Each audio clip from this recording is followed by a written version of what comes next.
Welcome to the Point Cybersecurity Podcast. Each week, join Audra Simons and Rachel Lyon to explore the latest in global cybersecurity news, trending topics, and industry transformation initiatives impacting governments, enterprises, and our way of life. Now, let's get to the point. Hello, everyone. Welcome to this week's episode of To the Point Podcast. I'm Rachel Lyon, here with my co-host, Audra Simons. Audra. Hey, Rachel. How you doing? Hi, I'm well. I just took a few days off last week to spend with my mom, and we ate our way around Houston. I highly recommend it for anybody that's looking for new things to try. I think that's just kind of a bit of pre-training for Christmas. You're doing a bit of stomach stretching just to get yourself ready. Got to pregame for the big day. Always. Absolutely. Always. Well, I'm excited. We're getting into some of my favorite topics here today. Happy to welcome to the podcast Leonard Bailey. He is head of computer crime and intellectual property sections, Cybersecurity Unit, and special counsel for national security within the Department of Justice Criminal Division. He's been on the cyber front lines for many, many years. And among his many achievements I am most undoubtedly at awe of is his work on cybersecurity policy, which we know is so much fun and no small feat. So Leonard, welcome to the podcast. Thank you so much, Rachel. And thank you, Audra. Excellent. Leonard, what I want to know is how you actually fit that title onto a business card. I don't. It actually wraps around the back of the card. Excellent. So to kick off the podcast, I think it would be really interesting for our listeners to hear kind of an overview of kind of the government and then how the cybersecurity and Department of Justice fit into it. Like, untangle the web or give us the lay of the land. Yes. Sure. And thank you for that. So I mean, cybersecurity is such an interesting issue because it's so complex and sprawling. And I think it's often difficult to kind of untangle exactly how the government works in this space. So to start there, I would say that really the government has essentially four tasks that it tries to accomplish in cybersecurity. The first, I would say, is on the front end of cyber, trying to make sure there's secure and resilient equipment and hardware. And that's something that goes to standard setting and something that agencies like the National Institute of Standards Technology at NIST did Commerce, along with CISA. They also work in that space where critical infrastructure is involved. So you have that. And then I'm going to jump all the way to the tail end of kind of dealing with a cyber incident. And that's sort of recovery, reconstitution, restoration of services, getting an affected organization back on its feet. And that really is CISA's kind of wheelhouse. And sandwich in the middle is where like DOJ tends to play. And so I would put the other two tasks as one, prevention of cybersecurity incidents. And that would include things that we're going to talk about, information sharing efforts, along with the department's deterrence efforts in enforcement and prosecution.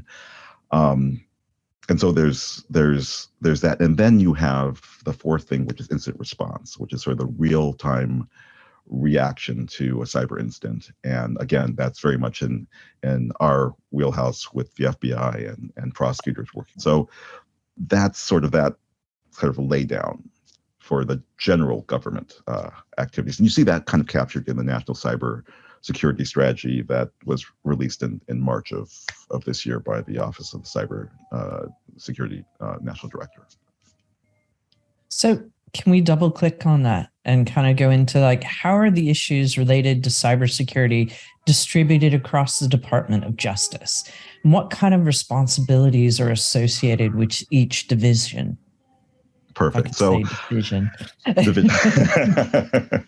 Well, so I'm going to go with the nagging number 4 again, because I think that there are really, when you look at what the department is best known for, enforcement activities, investigation, and prosecution. There are really kind of 4 components who are principally engaged in those activities at the department, and with a nexus to cyber. The first I'll mention is actually the U.S. Attorney's offices. So across the country, there are 94 local federal prosecutors' office who are responsible for, there are frontline prosecutors in all criminal matters.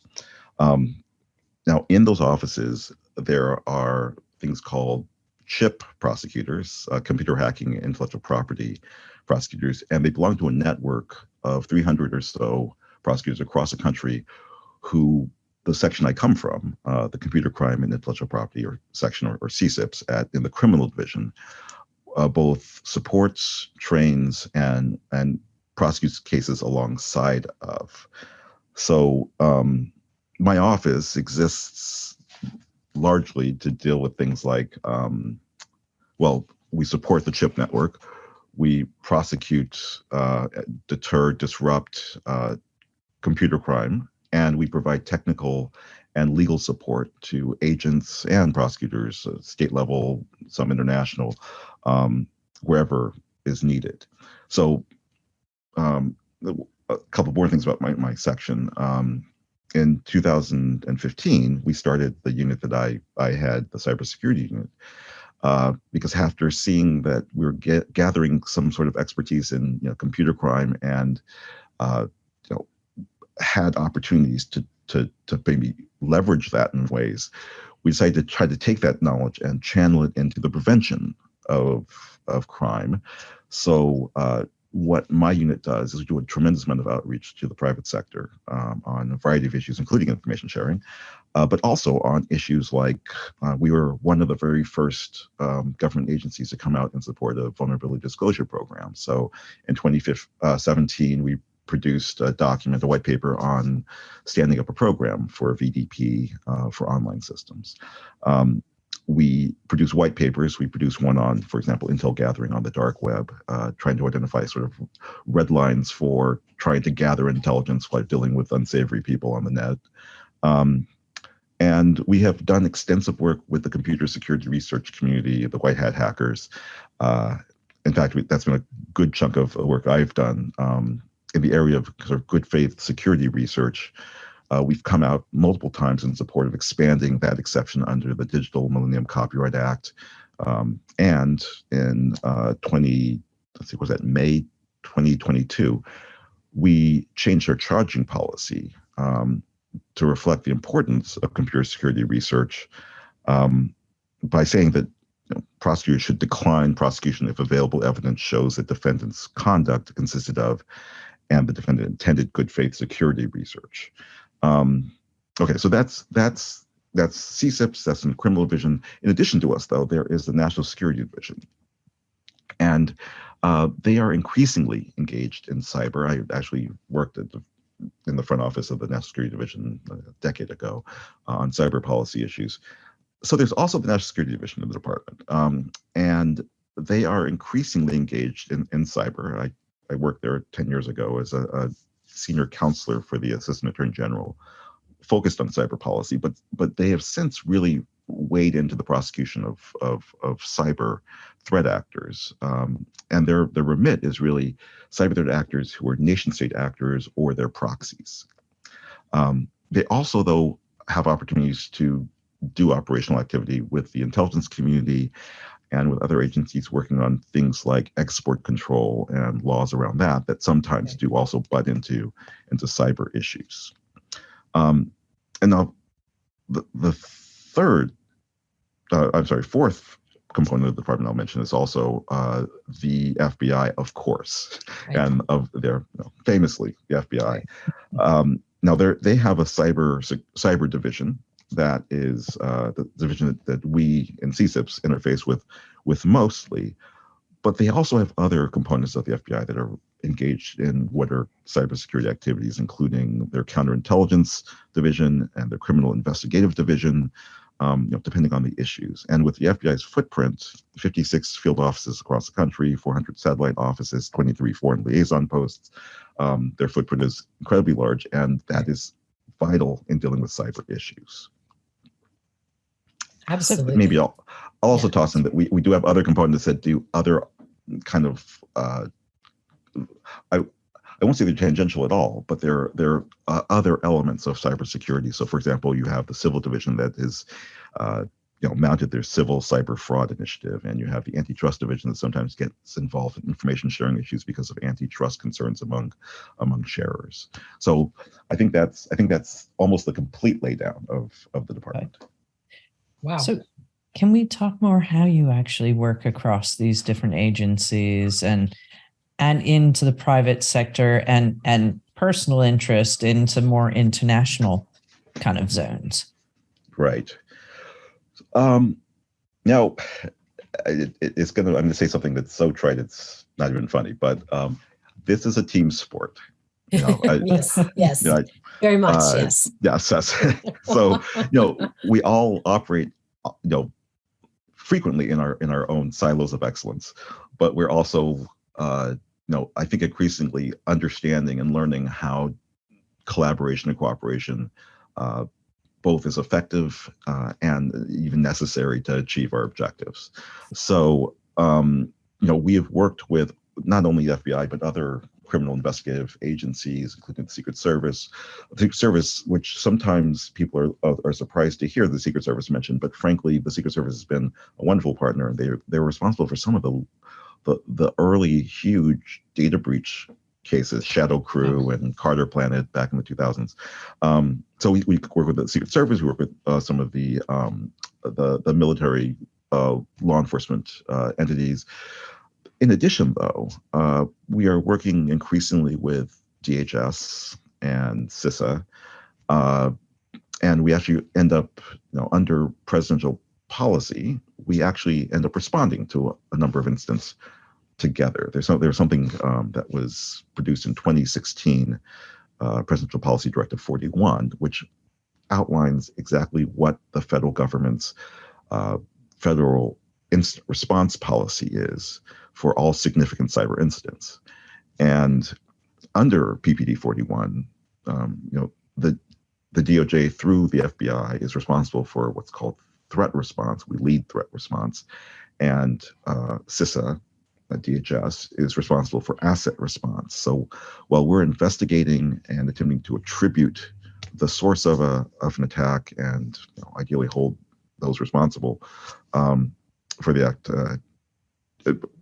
we have CISA working in a coordinated fashion alongside us, doing those things that are about mitigation and remediation that have to happen at the same time. We're also increasingly working with intelligence community components, and it's funny. After I've been around a very long time. When I started practicing, dinosaurs roamed the earth. We resolved conflict through Mortal Kombat. Right. Yes. But back post 9/11, there was sort of this model that was introduced, which was sort of the all tools approach, that you used whatever tools were available to deal with the terrorist threat. There is an analog to that, I think, that exists here in cyber, with the all tools approach, where in the federal government, law enforcement tools, or the authorities that Homeland Security has, or the IC's tools and capabilities, the idea of marshaling those so that we can deal with whether it's an international ransomware group or a nation state actor that's in networks for counterintelligence purposes. It's an effort to try to pull all of that together. Now, on the private sector, you asked how we work with the private sector. There is a tremendous amount of outreach that's happening involving the private sector. Again, going to that team sport ethos. But it's important, not only because they're the victims, but they're often the first responders, right? So we came to the point where, I guess closure on the point years ago that we are not going to be the first call that most victims make after a cyber incident. That call's often going to go to a cyber incident response firm. There's going to be an attempt to figure out the nature and scope of the incident and whether there are other obligations that victim has legally, policy-wise. And so, our work with the private sector is also focused on figuring out how we better coordinate with those efforts that are going to have to happen at the same time we're trying to investigate, an incident. And ideally, and we encourage this all the time, industry and companies are forging a relationship with law enforcement well in advance of the bad day that could occur. And that's really important for information sharing, the other thing that we're going to be talking exactly. About. So you're just preempting my questions. Oh. Hey, excellent. I appreciate it. Leading me along for once. This is awesome. Love it. So we kind of know the landscape of government, where the JOD sits, Department of Justice sits within that landscape, the people that you work with, both internal to the government, military, and enterprise and that sort of thing.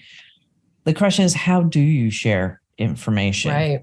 Right. So like, what's the state of that? Because information, is very useful and can be very powerful to perhaps stop some problems coming along.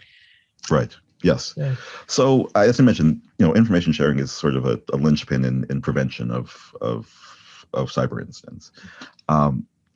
And it's funny, Rachel, when you mentioned you love this topic. It's funny because information sharing, I would say, is about as sexy as seatbelts, right? I mean, it's a very topic, useful. very useful, and yet it's an evergreen topic, right? It's like if you go to any cybersecurity conference, there's 1-2 panels on information sharing. Yes. If you ask cybersecurity leaders, what's the biggest challenge you have in cybersecurity? In the top 5, information sharing pops up almost invariably. This isn't too much of a tangent. I'll tell you that I was going through my files a few months ago, and I came across a document that identified what were the challenges with cyber threat intelligence sharing, and it identified, concerns about the Freedom of Information Act, FOIA disclosures, antitrust concerns, legal liability for sharing, some classification issues, trust with law enforcement. And that document, that memo, was written by Assistant Attorney General James Robinson to Attorney General Janet Reno in 1999. Wow. Okay. Now, these are the same issues that people mention when you talk about challenges to information sharing these days. To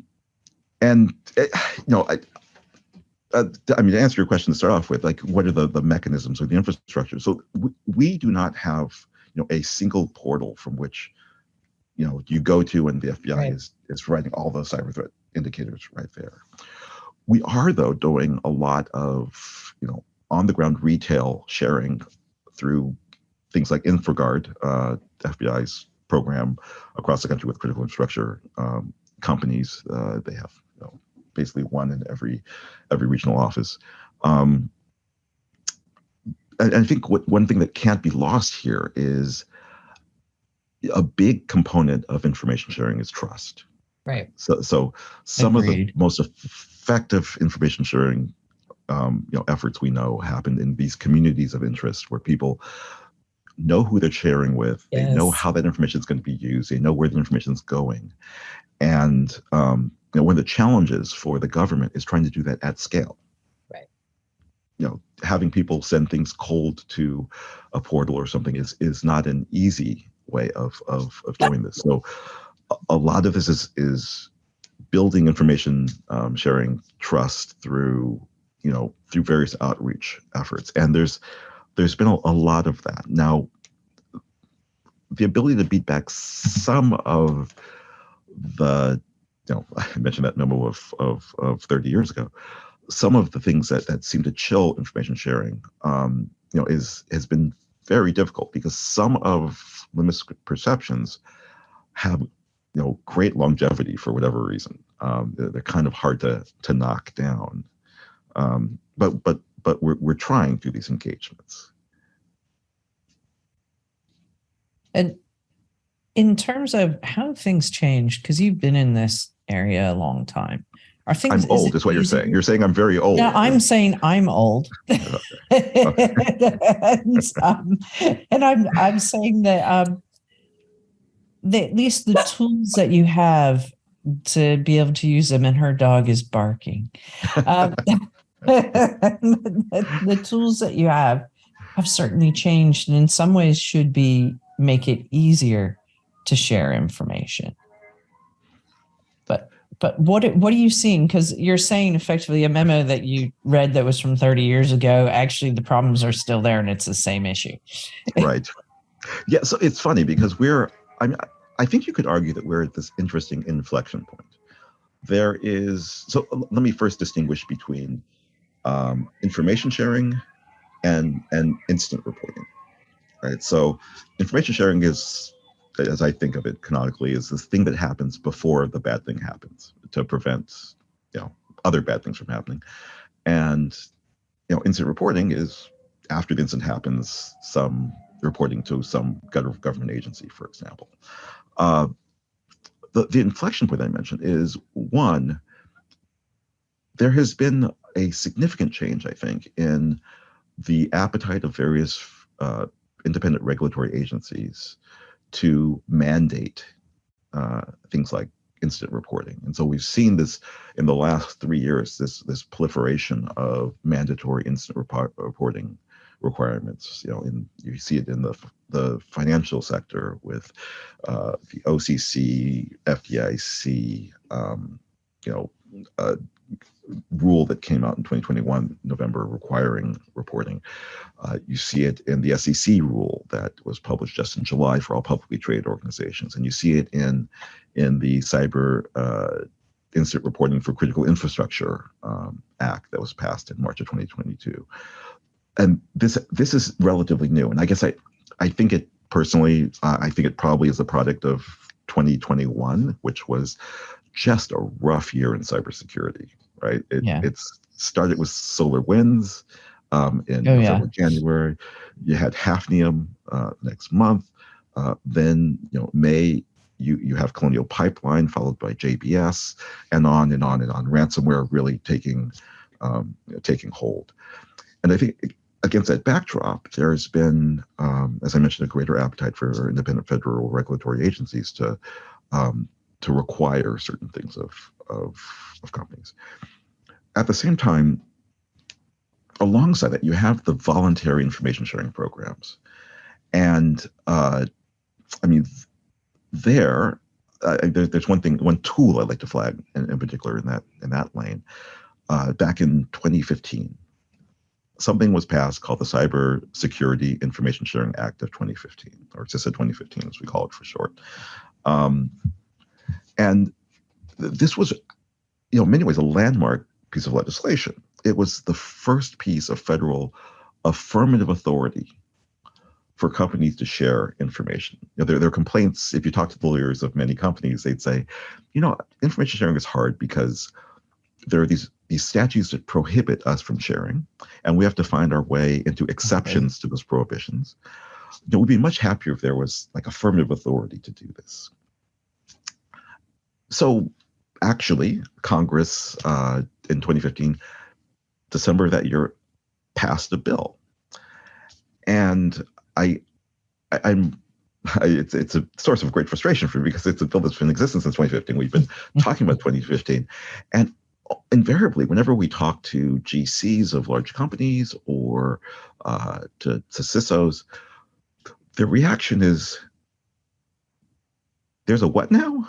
There's a law that allows me to do what? I mean, it somehow it just isn't getting out there that there's this law, and this law is actually a very powerful tool. It provides affirmative authority for any private entity to share with any other private entity or non-private entity, including the government, for a cybersecurity purpose. Is defined by statute, but it pretty much is what you would assume a cybersecurity purpose is.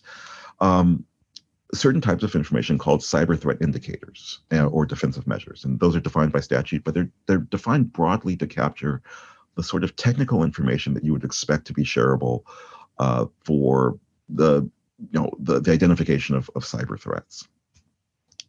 And it authorizes this, notwithstanding any other provision of law. Now, notwithstanding any other provision of law is like the tactical nuclear strike of, in legal language, that means that any conflicting law is overridden.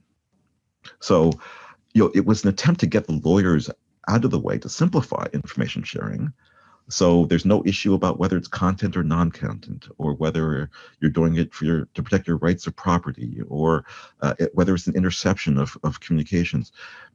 It's sharing of this information. Now, the thing I'd flag is, this is a post-Snowden law, so there were definitely an effort by Congress to build in some privacy protections. Those protections include that there be, it's for cybersecurity purposes and not for intelligence gathering purposes, for example, defined by statute.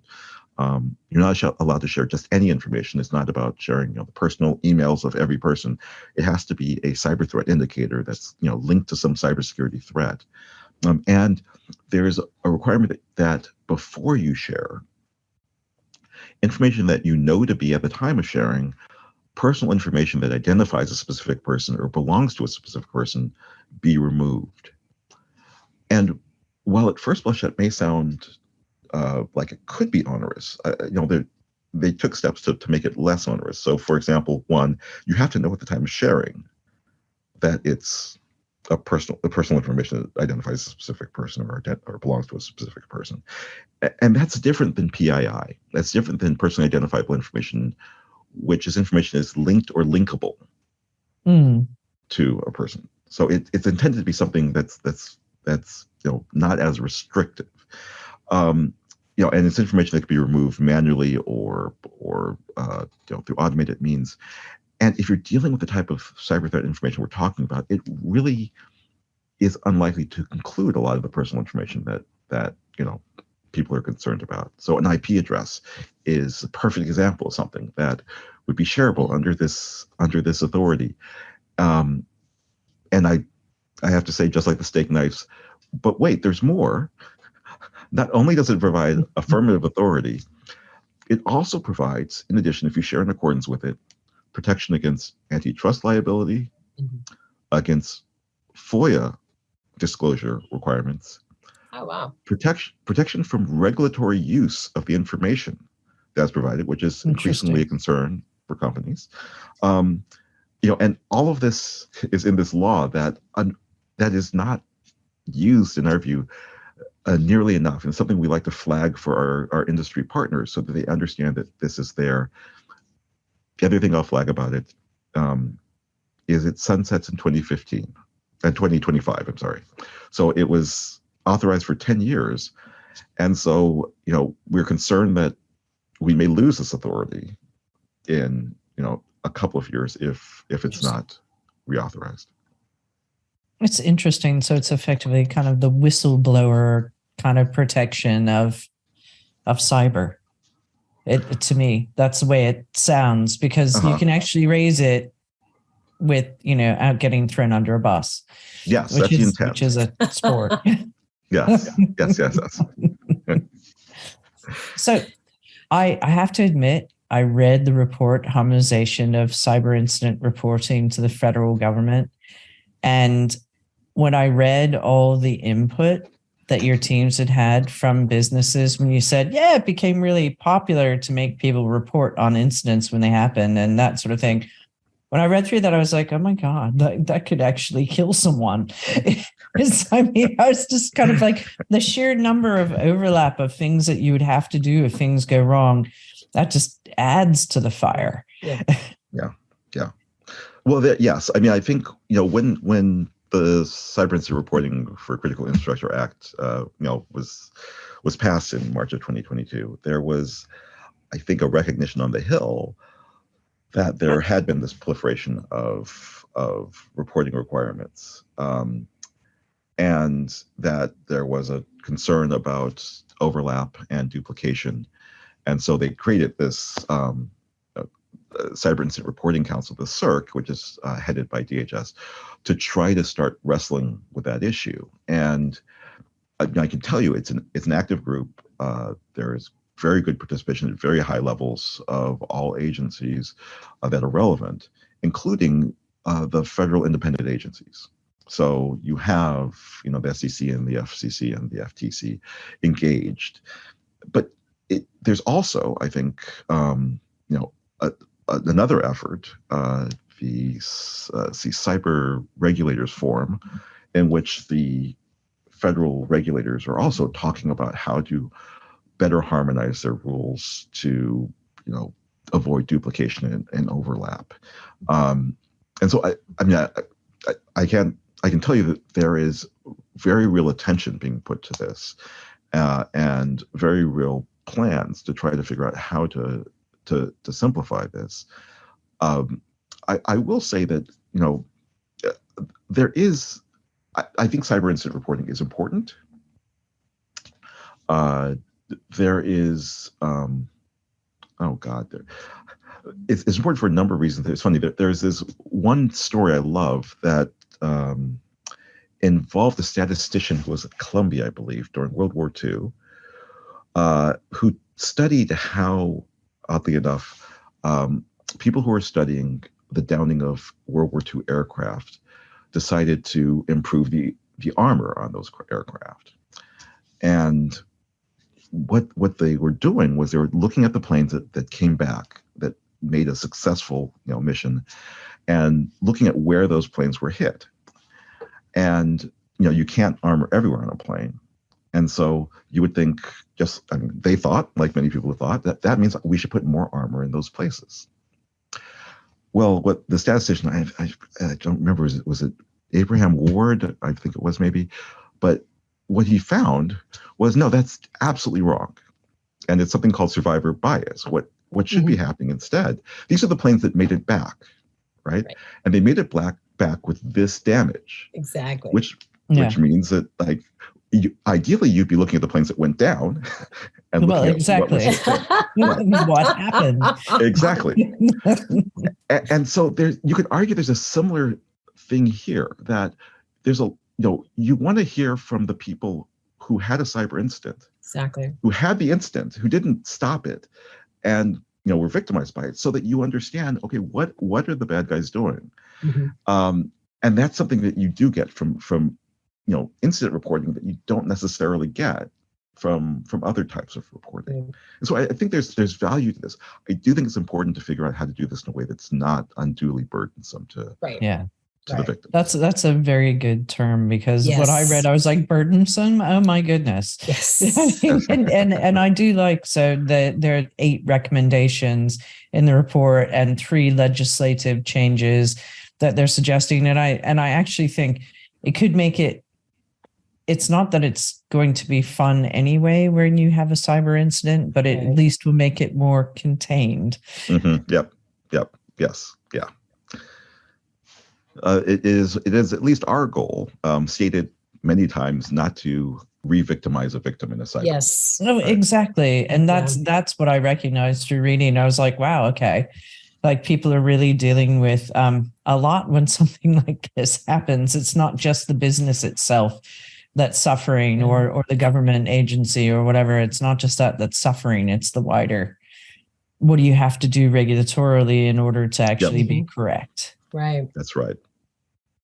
Yeah. In fact, that is one of the largest concerns we hear in outreach to industry about, there are concerns about the regulatory impact of an incident. And so one thing that, we have communicated to victims, because we get asked this all the time, they ask us, so if I report something, is that information being handed right over to regulators? And our answer is no. And this is not in any way criticizing, other agencies with different missions. You have, the FTC protects consumers, and that is their mission. The SEC protects shareholders and market participants, and that's what they should be doing.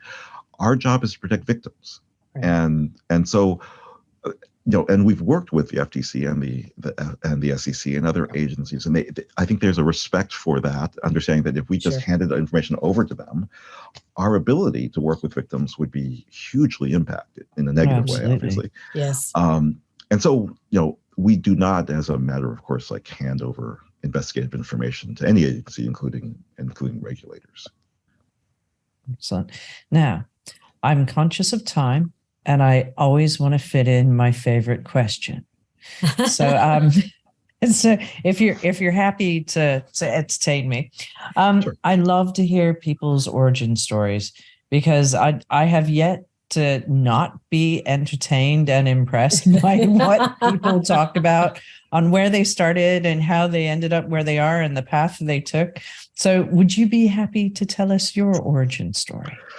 I would be happy to, but be prepared to be disappointed. Oh.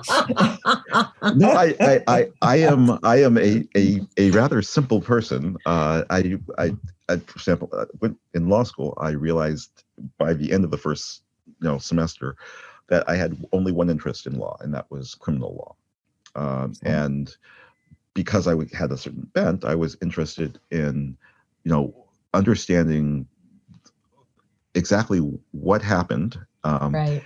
and what we could do to prevent that from happening again, which kind of veered me towards the government prosecutor. Sure.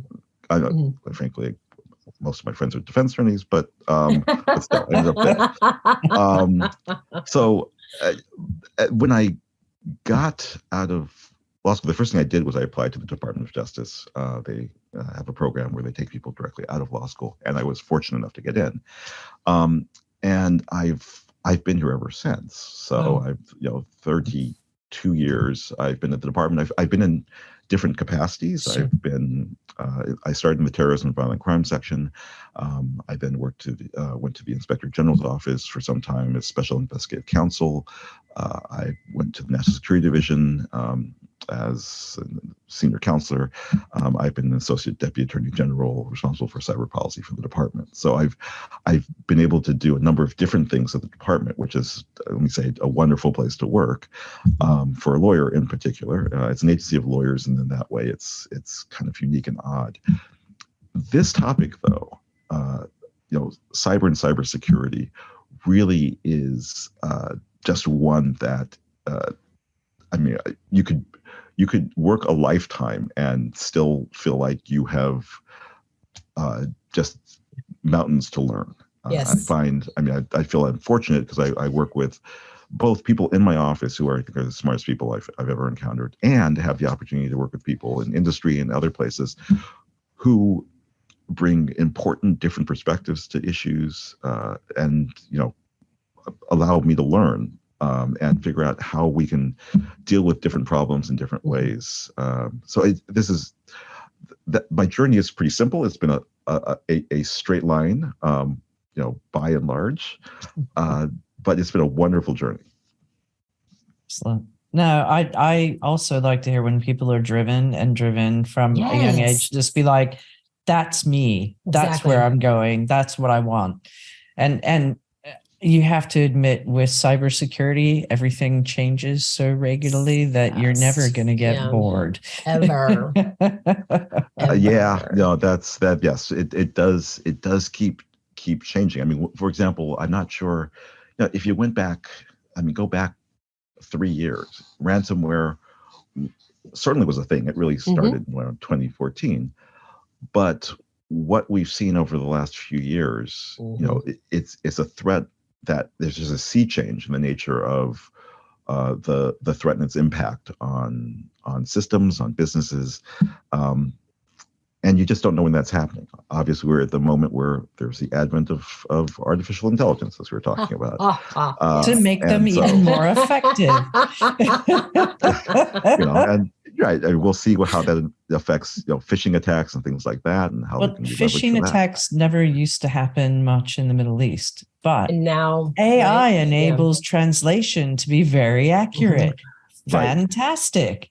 Attacks have gone up something ridiculous, like 1,000 or a few thousand%.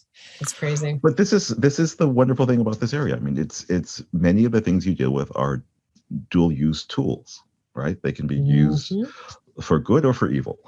Exactly. And trying to figure out how you cabin that and how you investigate that, that's a challenge that I'm happy the people who are working on it here are working on it, because I think they're very smart, very balanced, and have a real interest in trying to figure out how to make it sensible. So, yeah. Well, in a you know what I'm trying to say, You can't talk now. But, being on the prosecutor side, though, right, criminal, you have to understand the mind of the criminal as well, right? I mean, you almost have to think like a criminal, borderline be a criminal, and then you know how to, right, fight and prosecute said criminal, which makes it a really interesting world, right, that you're existing in, because there's a lot of creative people there in the criminal world, and I suspect all the great minds over the Department of Justice are very creative as well, and I would love to be a fly on the wall of some of your meetings. Absolutely. I'll just use that just to tell this one little story, which is, an example of that is what we were able to do to Hive, a ransomware group. Mm-hmm. In January of this year, we announced that we had actually managed to infiltrate their network, sit on their network, watch them operating, take the decryption keys for the ransomware that they were using, provided 300 victims who were currently under attack. Wow. Meaning that they did not pay $130 million of ransom they otherwise would have, and also keys to 1,000 businesses that had been attacked earlier to see if they could use them. And that's a product of being, of getting into the network in the same way they do, and being able to take advantage of that, again, all under appropriate legal authorities. With but you're absolutely right. We have to sometimes think creatively. Yeah, I love it. Well, Leonard, thank you so much for joining us today. This has been such a fun conversation. And I really, information sharing, I think it's a sexy topic. I don't think it's like seatbelts. So, greatly appreciate your insights, and as do our listeners, because it's trying to understand how the government works and what can be complicated topics and themes, right? And helping to break that down into kind of snack-sized bites where you can, now I see where the pathways go and how they interact. And I love that, Department of Justice focus on the victim. Right. And I thought that was a really wonderful statement that people needed to hear as well. You do have a safe place to go. And thank you so much for a wonderful conversation. I enjoyed it tremendously. Appreciate it, both of you taking the time. Thank you. Thank you. And to all of our listeners out there, thanks for joining us again this week. And as always, right, Audra, don't forget to smash the subscription button so you get a fresh episode every single Tuesday. So until next time, everyone, stay secure. Thanks for joining us for the To The Point Cybersecurity Podcast brought to you by ForcePoint. For more information and show notes from today's episode, please visit forcepoint.com/govpodcast. And don't forget to subscribe and leave a review on Apple Podcasts, Google Podcasts, Spotify, or Stitcher.